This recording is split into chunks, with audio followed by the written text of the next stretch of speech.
விடுப்பது என்று வரும்போது ஆட்சி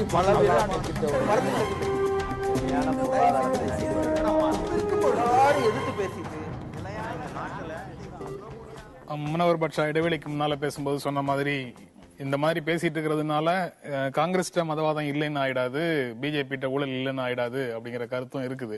அதுக்குள்ள போறதுக்கு முன்னால ஊழலை ஒழிக்கிறதுக்கு நாங்க ரொம்ப தயாராக இருக்கிறோம் அப்படின்னு சொல்றீங்க, மதச்சார்பின்மையில ரொம்ப உறுதியாக இருக்கிறோம்னு சொல்றீங்க.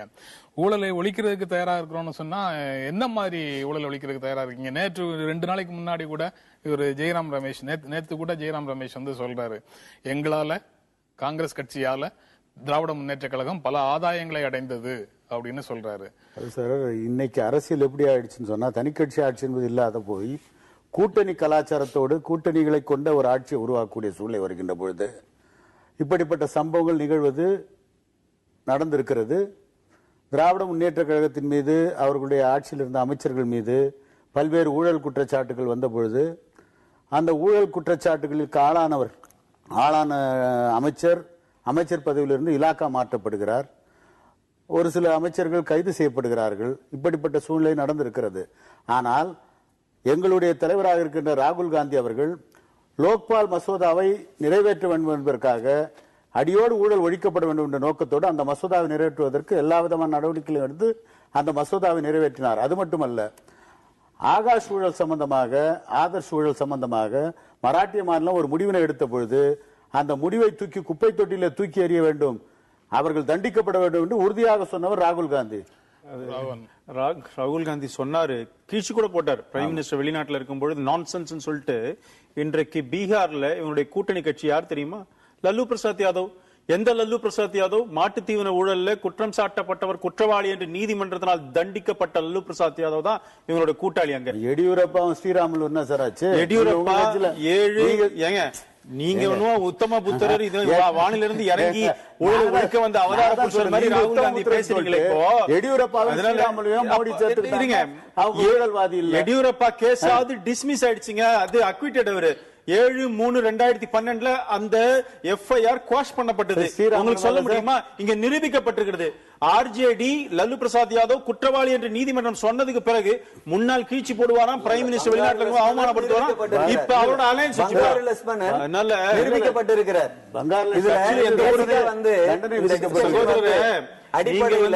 அதே மாதிரி கம்யூனிஸ்ட் ஆட்சியில் உங்களுடைய மதவாதத்தை காங்கிரஸ் தூக்கி பிடிச்சிருக்குது.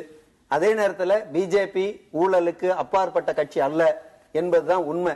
ரெண்டுக்குமே உதாரணம் இருக்குது. ஆதர்ஷ் ஊழல், காங்கிரஸ் பிஜேபி 2 பேரும் சம்பந்தப்பட்ட ஊழல். அதே மாதிரி பங்காரு லட்சுமணன் தண்டிக்கப்பட்டிருக்கிறார், அவர் மறைந்து விட்டார். அந்த விஷயத்தை பகிரங்கமாக சொல்ல முடியும். ஹவாலா ஊழல் பட்டியலில் அத்வானி பெயர் 96ல இருந்தது.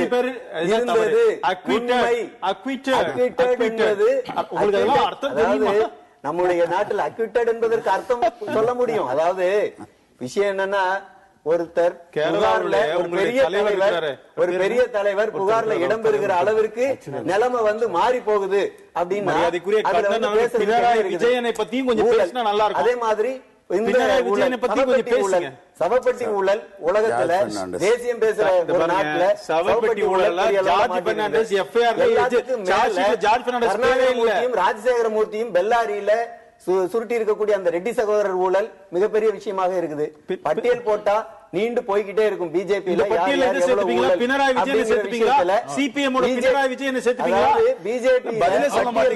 எந்த அளவுக்கு அதிகமாக இருக்கிறது என்பது உண்மை.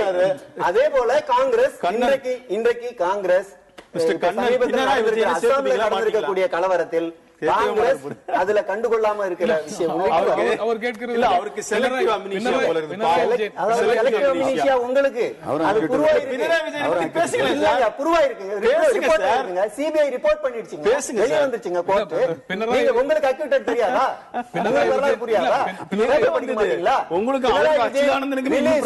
பினராயி விஜயன் மேல நீ போட்ட விஷயமே தப்பு என்று லாவலின் கேஸ்ல சிபிஐ சொல்லிருக்கு. பேப்பர் படிங்க ஐயா. பேப்பர் படிக்காம நீதிமன்றம் சொல்லணும் சார். பேப்பர் படிங்க. நீதிமன்றம் சொல்லணும். பேப்பர் படிங்க. நீங்க வந்து எல்கே அத்வானி அக்யூட்டல்னா ஒரு விஷயம் சொல்றீங்க, பினராயி விஜயன் அக்யூட்டல்னா அதுக்கு ஒரு அக்யூட்டல் இல்ல, சிபிஐ சொல்லிருக்கான். கோர்ட் சொல்லல, சிபிஐ சொல்லிருக்கு.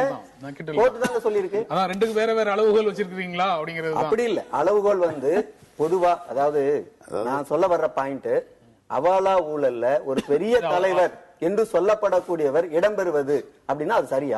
அது நரசிம்மராவ் கேஸ் பொய்யான கேஸ் போட்டார், வெற்றி பெற்று வந்திருக்கோமா இல்லையா? இன்றைக்கு நீதிமன்றங்கள வழக்குல இருந்து வெற்றி பெற்று வந்திருக்கிறோமா இல்லையா? அதான முக்கியம். வெற்றி பெறுவது வேற. அப்புறம் பங்கார் லட்சுமணன் எப்படி மாட்டினார்? நான் என்ன சொல்றேன், பங்கார் லட்சுமணன் மீது நடவடிக்கையும் எடுத்தோம், இல்லன்னு சொல்லல.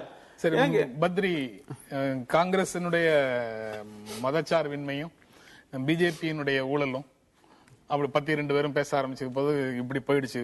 நீங்க எப்படி பாக்குறீங்க அந்த பிரச்சனையை? இல்ல, இது கொஞ்சம் சிக்கலான விஷயம். இதை பத்தி பேசுறப்ப எல்லா அரசியல் கட்சிகளுக்குமே ஒரு இருண்ட ஒரு பக்கம் இருக்கு அப்படிங்கறத நீங்க மறுக்க முடியாது. இன்றைய தேர்தல் முறையில அவர்களுக்கு தேவைப்படக்கூடிய பணத்தை எங்கிருந்து பெறுகிறார்கள் அப்படிங்கிறதுல இருந்து ஆரம்பிச்சு நமக்கு நிறைய கேள்விகள் இருக்கு.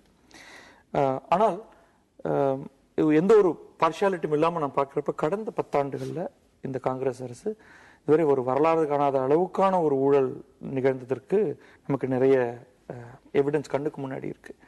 அது வருத்தம் தரக்கூடியது. அதற்கு காரணம் வந்து நாம் இந்த கட்சி, அதனால் இந்த கட்சியை சேர்ந்தவர்கள் எல்லாருமே எப்பொழுதுமே எல்லா காலத்திலுமே ஊழலுடையவர்களாக இருப்பார்கள் அப்படின்னு நான் சொல்ல வரல.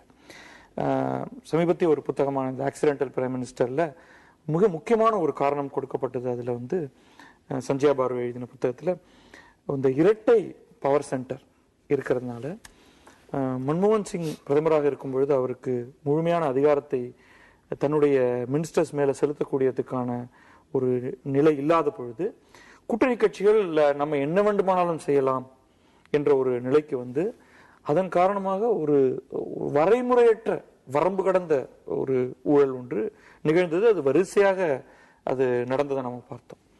ஆக இதை நிறுத்த முடியும், இதை குறைக்க முடியும். நிறுத்த முடியுமான்னு எனக்கு தெரியல.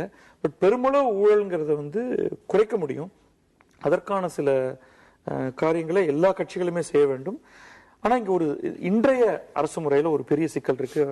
கம்யூனிஸ்ட் பார்வையிலிருந்து அவர் சொல்லுவார், கேபிட்டலிசம் இருக்கக்கூடிய இடத்தில் ஊழல் இருந்துதான் தீரும் என்று. அதை என்னால ஏற்றுக்கொள்ள முடியாது. பட் இன்றைக்கு இந்தியால எங்கு திரும்பினாலும் ஊழல் அப்படிங்கிறது வந்து ஒரு ஜெனரல் மிடில் கிளாஸ் மக்களை வந்து ரொம்ப வருத்தத்துக்கு உள்ளாக்கி இருக்கு. மற்றவர்கள் இதை எந்த அளவுக்கு பாக்குறாங்கன்னு தெரியல. பட் முக்கியமாக இந்த மத்தியதர மக்களுக்கு அந்த ஊழல் எந்த விதத்துல தங்களை தாக்குது, தங்களுடைய முன்னேற்றத்தை தடுக்குது அப்படிங்கிறது தெரிஞ்சிருக்கு. அப்ப இதற்கான சொல்யூஷன்ஸ் வந்து அரசியல் கட்சிகள்கிட்ட தான் வர முடியும்.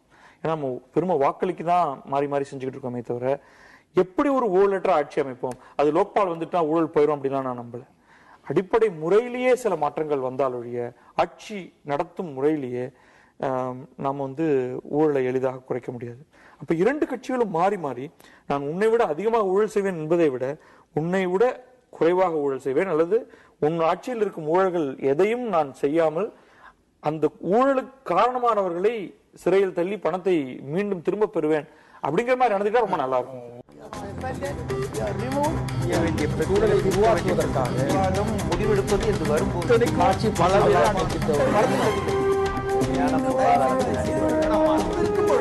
எதிர்த்து பேசிட்டு